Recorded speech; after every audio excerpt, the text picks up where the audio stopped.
Hello students. तो देखिए, last lecture में हमने बात की थी अबाउट एटॉमिक मास के बारे में, ठीक है। और उसके अलावा हमने बात की थी मोलिकुलर मास के बारे में, ठीक है। एटम का मास जो होता है एक एटम का, उसे हम बोलते हैं आपका एटॉमिक मास। और मोलिकुलर मास क्या होता है, उस मोलिक्यूल में प्रेजेंट जितने भी एटम्स हैं उन सबके मास का सम, उसे हम क्या बोलते हैं, आपका मोलिकुलर मास बोलते हैं, ठीक है। आई होप क्लियर हुआ होगा आपको ये। चलिए आगे हम स्टार्ट करते हैं आज। और आज हम बात करते हैं अबाउट मोलर मास के बारे में। मोलर मास, मोलर मास क्या होता है? देखिए, अगर हम सिंपल वर्ड्स में कहें, मोलर मास का मतलब होता है मास ऑफ वन मोल सब्सटेंस, ठीक है। मास ऑफ वन मोल सब्सटेंस, या फिर हम कह सकते हैं पार्टिकल्स। ये पार्टिकल्स क्या हो सकते हैं? ये पार्टिकल्स आपके प्रोटॉन्स हो सकते हैं, इलेक्ट्रॉन्स हो सकते हैं, न्यूट्रॉन्स हो सकते हैं, या कोई भी चार्ज स्पीसीज हो सकती है, ठीक है। या आपके आयंस हो सकते हैं, ठीक है। प्रोटॉन हो सकते हैं, न्यूट्रॉन्स हो सकते हैं, इलेक्ट्रॉन्स हो सकते हैं, कोई भी चार्ज स्पीसीज हो सकता है, ठीक है ना, एक्सेट्रा। कुछ भी हो सकता है, कोई भी पार्टिकल। उसके एक मोल का जो मास होता है उसे हम क्या बोलते हैं, आपका मोलर मास बोलते हैं। क्लियर है? वन मोल, वन मोल कितना होता है? वन मोल होता है आपके पास 6.023 इंटू 10⁻23 पार्टिकल्स। वन मोल का मीनिंग क्या होता है? 6 इंटू 10⁻23, 6.023 इंटू 10⁻23। जैसे एक डजन जो हम बोलते हैं उसमें कितने होते हैं? 12 होते हैं, ठीक है। एक सेंचुरी, वन सेंचुरी, सेंचुरी में कितने काउंट करते हैं हम? 100, ठीक है। उसी तरह से एक काउंट है जो हम छोटे छोटे स्पीसीज जो होते हैं, पार्टिकल्स वगैरह, उनको काउंट करने के लिए हम काम में लेते हैं, जिसे हम बोलते हैं मोल। तो वन मोल होता है 6.023 इंटू 10⁻23 के बराबर। जैसे ये एक मार्कर है, ठीक है। अब मैं पूछूं आपको one mole marker, one mole marker means 6.023 into 10⁻23 marker, उसको हम क्या बोलेंगे? One mole marker. See clear है? वन मोल कहीं पे भी लग जाए, इसका मतलब उसके आगे आपको ये लिखना है। क्लियर है? वन मोल आपको ये बोर्ड दिख जाए, वन मोल बोर्ड मतलब 6.023 इंटू 10⁻23 बोर्ड, ये उतना काउंट, ये सिंपली एक वर्ड है जो हमारे काम में आता है। आई होप ये क्लियर हो गया होगा आपको वन मोल का मतलब क्या होता है। जैसे मैं आपको सामने एक लिखता हूँ, ये मान लो एक बॉक्स है, ठीक है। इस बॉक्स का ग्राम है, वेट है आपका 5 ग्राम, ठीक है। अब मैं पूछता हूँ mass of one mole of this box. Mole के बारे में अगर हम बात करें, mass of one mole box, ठीक है, वो कितना होगा? सिंपली आप मल्टीप्लाई कर दीजिए। एक का मास कितना है? 5 ग्राम, इंटू Na से मल्टीप्लाई कर दीजिए। इसे हम क्या बोलते हैं, आपको पता ही होगा, इसे हम बोलते हैं Na, that is Avogadro number, Avogadro's number. Clear है? सिंपल वर्ड में बोला जाता है Na। क्लियर है? जैसे आपको एक दूसरा बॉक्स दिया जाए, ठीक है। पहली बात, मास of one mole particles, ions, proton, neutron, electron, atoms, कुछ भी हो सकते हैं, आपके एटम्स भी हो सकते हैं, मोलिक्यूल्स भी हो सकते हैं, ठीक है। तो this is mass of one mole particles. यहां ध्यान रखना, इन ग्राम्स। ये जो मास हम लिखते हैं वो किस यूनिट में लिखते हैं? ग्राम्स में लिखते हैं। क्लियर है? जैसे आपको एक दूसरा बॉक्स दिया जाए, उसका वेट है मान लो 20 kg, ठीक है। और आपको पूछा जाए मास ऑफ वन मोल बॉक्स, इस केस में, सेकंड केस में, तो वो कितना होगा? 20 इंटू एन ए? नहीं, गलत। आपको 20 को जो किलोग्राम है उसको कन्वर्ट करना पड़ेगा ग्राम में, क्योंकि हम कंसिडर किस में करते हैं? ग्राम में करते हैं। तो 20 को, केजी को आपको लिखना पड़ेगा 20,000 ग्राम, ठीक है। तो एक बॉक्स का वेट हुआ 20,000 ग्राम, इनटू आप मल्टीप्लाई करोगे किससे? Na से। क्लियर है? तो इस तरीके से हम क्या लिखते हैं? मोलर मास को डिफाइन करते हैं, ठीक है। तो सिंपली अगर मैं कहूं मोलर मास आपको निकालना है, तो मोलर मास क्या होगा? मास ऑफ वन एटम, जो भी आप लिख रहे हो, वन एटम या वन पार्टिकल, वन सब्सटेंस, यहाँ कुछ भी हो, उसका मास इनटू Na, यही होता है सिंपली क्या आपका मोलर मास। क्लियर है? चलिए, जैसे आपको निकालना है molar mass of oxygen. Clear? तो हम कैसे निकालेंगे भैया? मोलर मास ऑफ ऑक्सीजन मतलब मास ऑफ वन ऑक्सीजन एटम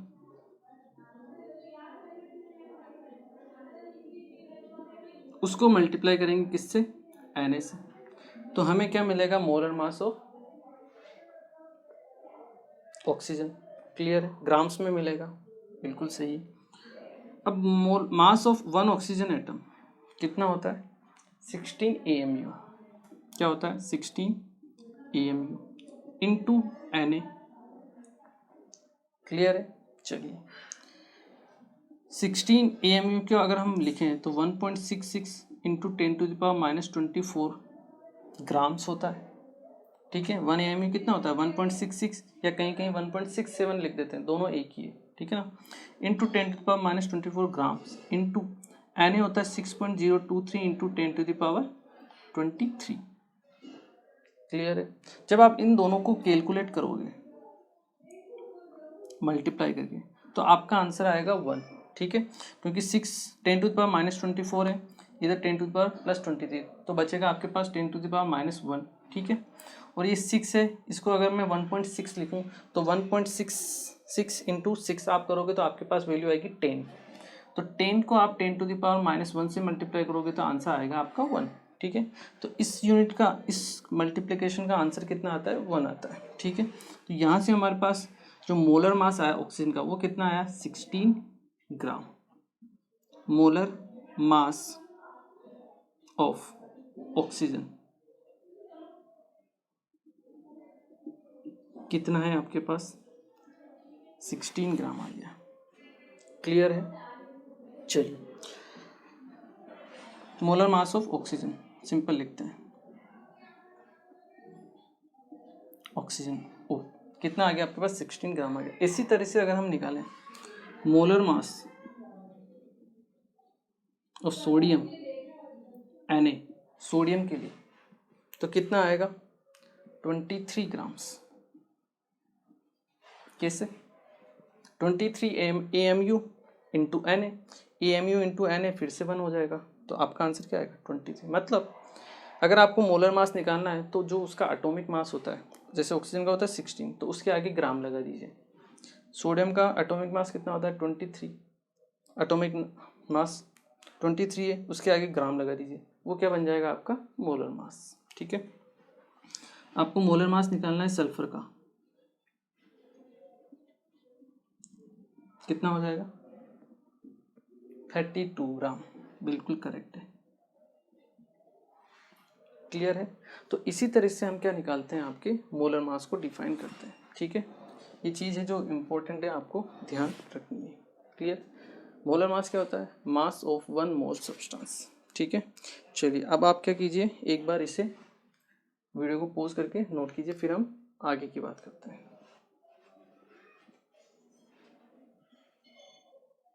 चलिए, आई होप कि क्लियर हुआ होगा आपको। ठीक है, तो मोलर मास हम कैसे फाइंड आउट करते हैं? मास ऑफ वन मोल सब्सटेंस।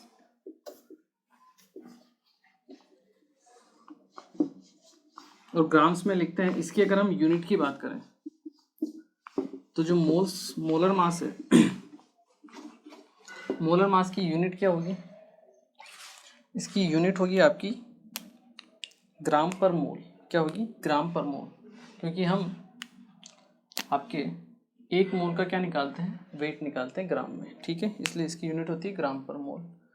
चलिए, तो अभी हमने देखा था एक relation, that is 1 AMU into Na equal to 1 gram आता है आपके पास। ठीक है, ये हमने देखा था अभी।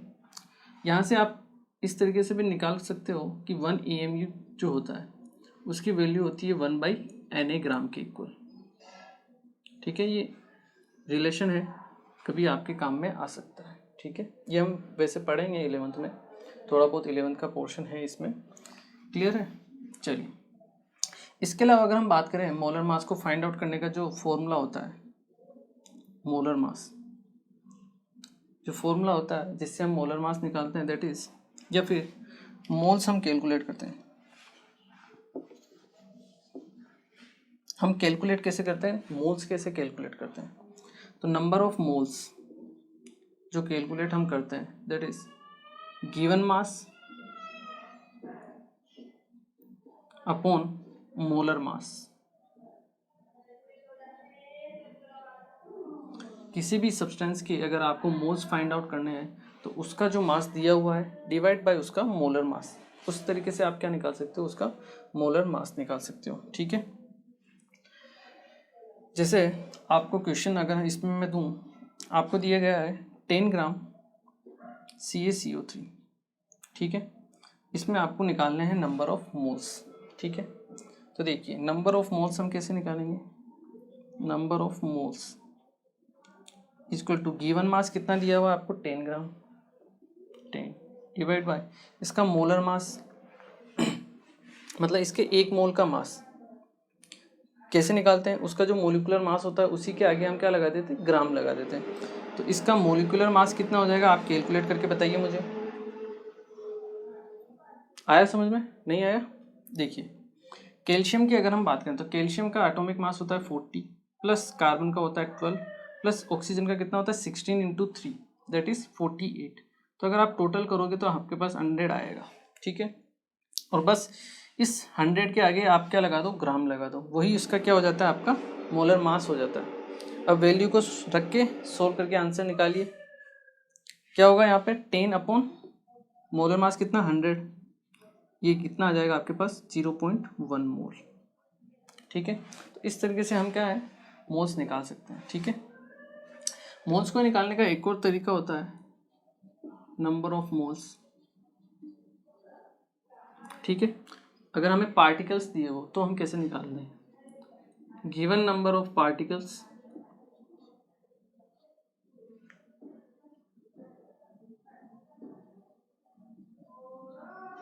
डिवाइड बाई Na, ये हमारे पास मोल्स निकालने का सेकंड फॉर्मूला होता है। ठीक है, हो सकता है 9th-10th में आप लोगों ने पढ़ा हो या नहीं पढ़ा हो, कोई दिक्कत वाली बात नहीं, आगे हम पढ़ने वाले हैं अपने 11th के फर्स्ट चैप्टर ही आपका यही रहेगा मोल कॉन्सेप्ट, तो उसमें इन सब चीज़ों को आप फिर से रिपीट करोगे। ठीक है ना, तो मोल्स निकालने गिवन नंबर ऑफ पार्टिकल, मान लो आपको मास नहीं दिया हो और आपको दिया हो पार्टिकल्स दिए हो। ठीक है, जैसे आपको दिए हो किसी में 12 इंटू 10⁻23 पार्टिकल्स, ये आपको दिए हैं, और इसमें आपको क्या निकालने हैं, नंबर ऑफ मोल्स निकालने हैं। ठीक है, कैसे निकालेंगे, नंबर ऑफ मोल्स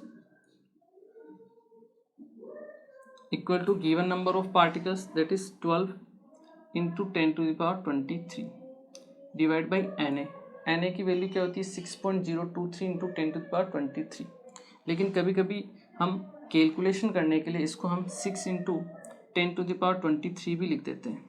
ठीक है ना, उससे आंसर में इतना कोई ज़्यादा बड़ा फर्क आता नहीं है। ठीक है, हमारी कैलकुलेशन ईजी हो जाती है। तो यहाँ से अगर आप कैलकुलेट करोगे तो 23 से 23 कैंसिल, 10⁻6 इंटू 2 12 होता है, तो यहाँ से आपके पास नंबर ऑफ मोल आएंगे कितने, 2 मोल्स। इस तरीके से हमें अगर मास दिया हो किसी सब्सटेंस का या किसी सब्सटेंस के पार्टिकल्स आपको दिए हो, उसे हम क्या बोलते हैं, उससे हम क्या निकाल सकते हैं, मोल्स निकाल सकते हैं। ठीक है, चलिए एक और तरीका होता है वैसे वॉल्यूम से भी निकालने का, लेकिन वो हम आगे पढ़ेंगे। ठीक है ना, चलिए तो यहाँ अगर हमारे पास जैसे मैं लिखता हूँ, मैंने लिखा आपके पास ऑक्सीजन, क्या लिखा, ऑक्सीजन। ठीक है, ऑक्सीजन के लिए मैं लिखता हूँ एक 16 लिखता हूँ, एक लिखता हूँ 16 AMU, और एक लिखता हूँ मैं आपका 16 ग्राम। तीन चीज़ें मैंने आपके सामने लिखी। ठीक है, 16 क्या होगा, 16 होगा इसका रिलेटिव एटॉमिक मास, क्या होगा, क्योंकि यूनिट लेस है, रिलेटिव एटॉमिक मास होगा। 16 AMU क्या होगा, मास of one oxygen atom, one oxygen atom. 1 oxygen atom. Clear है। और 16 ग्राम क्या होगा इसका मोलर मास, क्या होगा इसका molar mass of oxygen. Clear है। ये एटम था, इसे ही सेम आप मॉलिक्यूल के लिए भी लिख सकते हो, कोई दिक्कत वाली बात नहीं, सेम रहेगा। इसके लिए भी मैं 18 लिखता हूँ, H2O के लिए 18 AMU लिखता हूँ और एक लिखता हूँ 18 ग्राम। ठीक है। 18 क्या हो जाएगा आपका, फिर से रिलेटिव एटॉमिक मास हो जाएगा, या फिर रिलेटिव मोलिकुलर मास लिख लो आप, क्योंकि एक मॉलिक्यूल के लिए। या फिर 18 AMU क्या हो जाएगा, mass of 1 H2O molecule, mass of 1 H2O molecule. ठीक है। और 18 ग्राम क्या हो जाएगा आपके पास H2O का मोलर मास या मोलिकुलर मास, या आप डायरेक्ट इसे लिख सकते हो मोलर मास ऑफ वाटर। ठीक है। तो ये डिफरेंस आपको समझ में आना चाहिए कि कब हम एटम के लिए AMU काम में लेते हैं और मोल के लिए अगर हम लेते हैं तो ग्राम्स आता है पीछे आपके। क्लियर है। धीरे धीरे हो जाएगा क्लियर, आप चिंता मत करना। ठीक है ना। ये जब हम आगे आगे पढ़ेंगे, क्वेश्चंस करेंगे तो अपने आप क्लियर हो जाएगा। ये सब बेसिक्स है। ठीक है। जैसे जैसे आप आगे बढ़ते जाओगे पीछे की जो चीज़ें हैं वो अपने आप आपकी क्लियर होती जाएगी।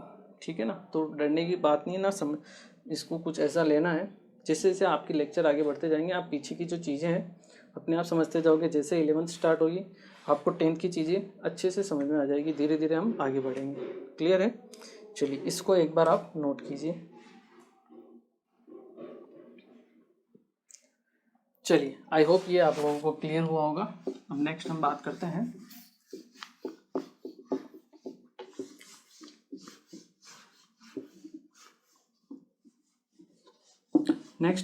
About calculation of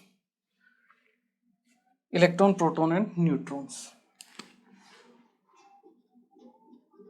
calculation of proton, electron and neutron.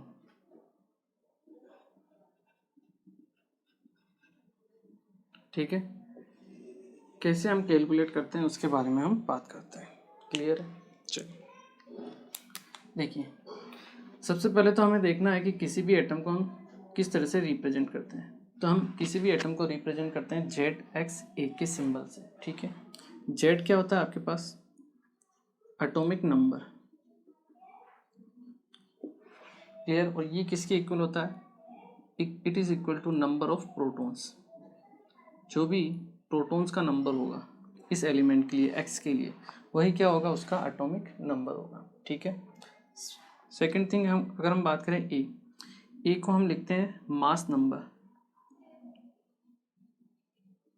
आप इसे एटॉमिक मास बोल लीजिए या फिर मास नंबर बोल लीजिए, दोनों सेम ही है। ठीक है।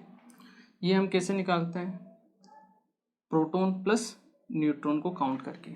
ठीक है। एक्चुअल में होता क्या है, प्रोटॉन का मास और न्यूट्रॉन का मास दोनों का सम किसके इक्वल होता है, मास नंबर के। ठीक है। तो आप डायरेक्ट प्रोटॉन प्लस न्यूट्रॉन को काउंट कर लीजिए। क्लियर है। यहाँ से एक इम्पोर्टेंट चीज़ है जो आपको ध्यान रखनी है, न्यूट्रॉन्स। न्यूट्रॉन्स आप कैसे काउंट करते हो एटॉमिक मास, जो भी मास नंबर आपके पास है A माइनस P, प्रोटॉन करो या फिर क्या लिखो आप, Z लिखो, दोनों सेम ही है। तो न्यूट्रॉन्स निकालने के लिए आपको इसमें से आपके जो एटॉमिक आपका मास नंबर है उसमें से आपको माइनस करना पड़ेगा किसको, एटॉमिक नंबर को। क्लियर है। और मान लो इसके ऊपर कोई चार्ज नहीं है, फॉर न्यूट्रल, चार्ज नहीं है मतलब ये क्या है, न्यूट्रल है। फॉर न्यूट्रल स्पीसीज अगर हम बात करें तो नंबर ऑफ प्रोटॉन्स जो होंगे वो किसके इक्वल होंगे, नंबर ऑफ इलेक्ट्रॉन्स के।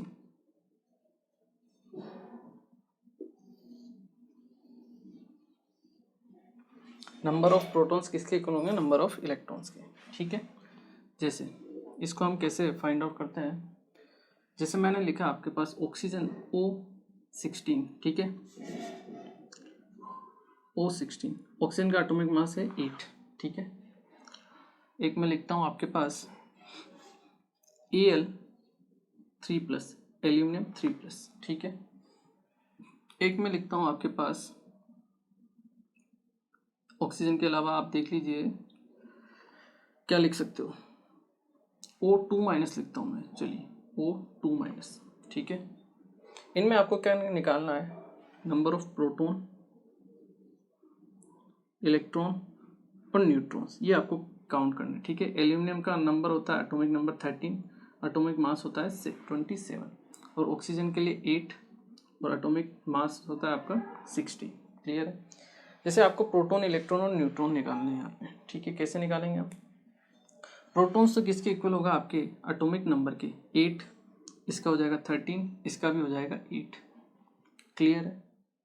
चलिए, न्यूट्रॉन्स होगा atomic mass minus atomic number, that is 16 - 8 कितना होगा 8, 27 - 13 14 आ जाएगा, 16 - 8 8।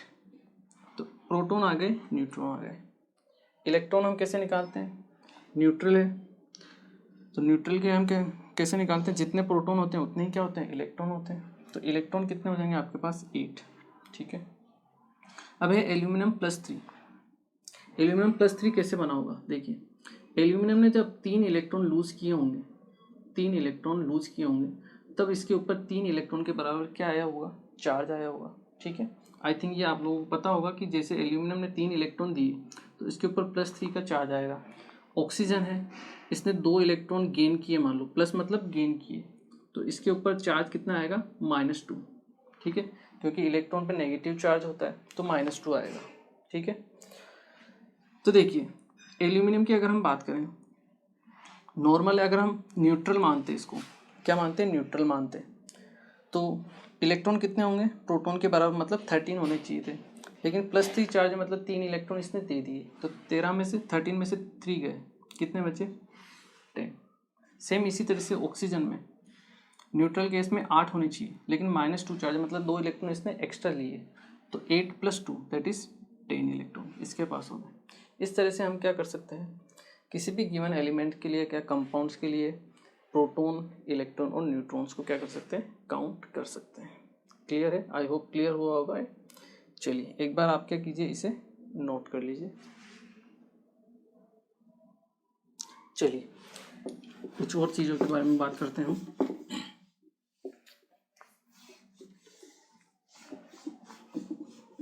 नेक्स्ट हम बात करते हैं कुछ टर्म्स के बारे में, that is isotope, isobar and iso electronic.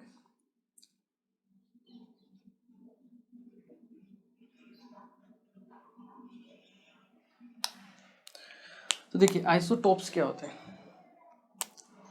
Isotopes के बारे में अगर हम बात करें,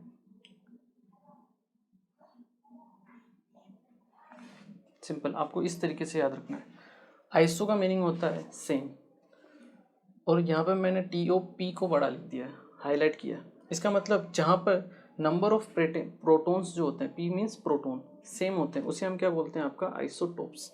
मतलब 2 स्पीसीज जिनमें same number of protons, same number of protons हो, या इसको हम ऐसे भी लिख सकते हैं, सेम एटॉमिक नंबर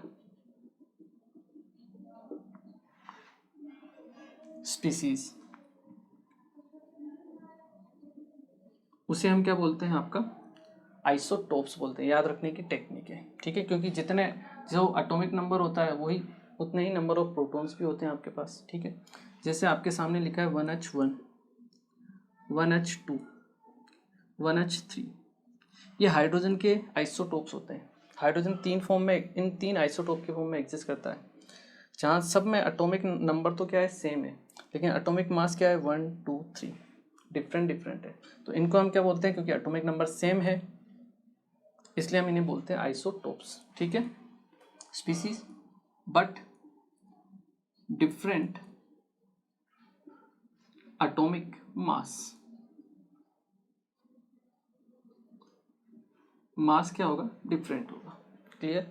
चलिए इसी तरह सेम एक और आते हैं, that is isobar.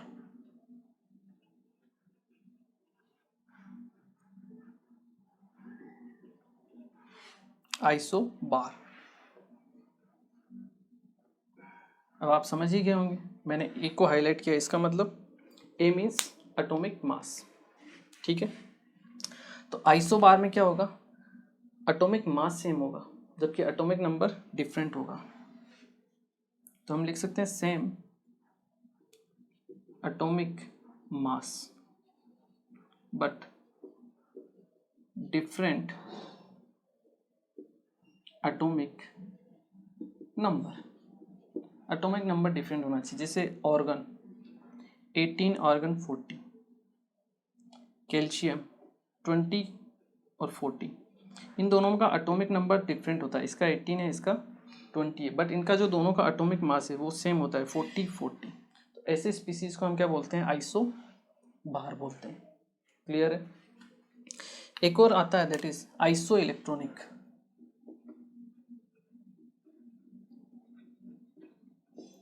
Iso electronic species मतलब जिनमें नंबर ऑफ इलेक्ट्रॉन्स सेम होते हैं।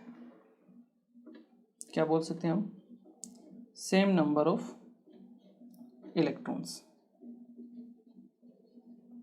उन्हें हम बोलते हैं आइसो इलेक्ट्रॉन। जैसे एक तो O2 दे दिया आपको, ठीक है, एक दे दिया आपको CO या फिर NO प्लस दे दिया आपको, ठीक है, या फिर आपको दे दिया